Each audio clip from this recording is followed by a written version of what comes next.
My philosophy and goal of keeping people with their teeth, patients with their teeth, well into their 90s with their own natural teeth is far, far important.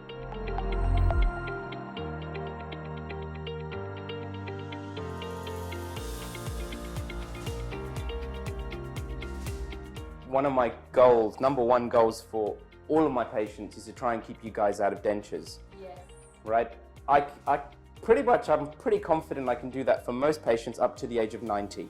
That's my goal. By strengthening up your back molars, maintaining your gums, we achieve that. It's a simple recipe, but it needs clear communication, understanding, education, and good delivery. And if we can partner up and deliver that work, then most patients can avoid dentures. It's brilliant, and it's simple. But it's being proactive rather than reactive. Yeah. Yeah. If you wait for the problem to occur, the cracks to propagate, then you'll have your root canals, your extractions, your implants, which we all do.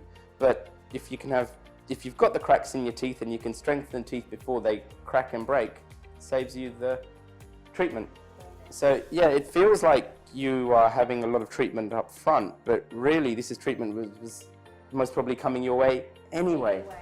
Firstly, you have to be convinced yourself that you're doing the right thing, which I am, and you have to then educate the patients as to why their important cracked molars, which usually were drilled when they were children and had silver fillings placed into them, they have a lifespan, and they're working like components of a car, like tires.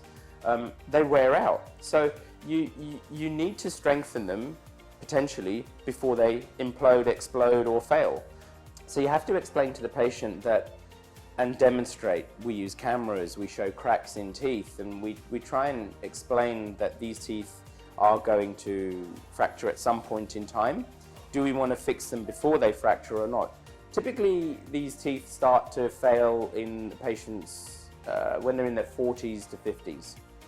So that is the ideal time to, just before they break, to start strengthening them. In my practice, I can count on one hand the number of patients that have dentures. One hand. We just hardly have any patients with dentures in this practice because they're not something I would want for myself, so why do I want it for my patients? It's as simple as that. And that again, that's one of my philosophies, and that is, when I'm treatment planning patients, particularly complex cases, and there are a lot of choices and options to be made, I try and think, what would I want if it was my mouth? That often helps me present well to the patient. And patients typically ask me, because once they've got trust with me, what would you do if it was your mouth, Max? So I get asked that a fair number of times.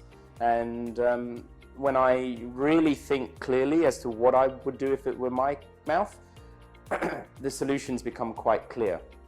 Now, I don't enforce those solutions and choices onto patients, but I present them.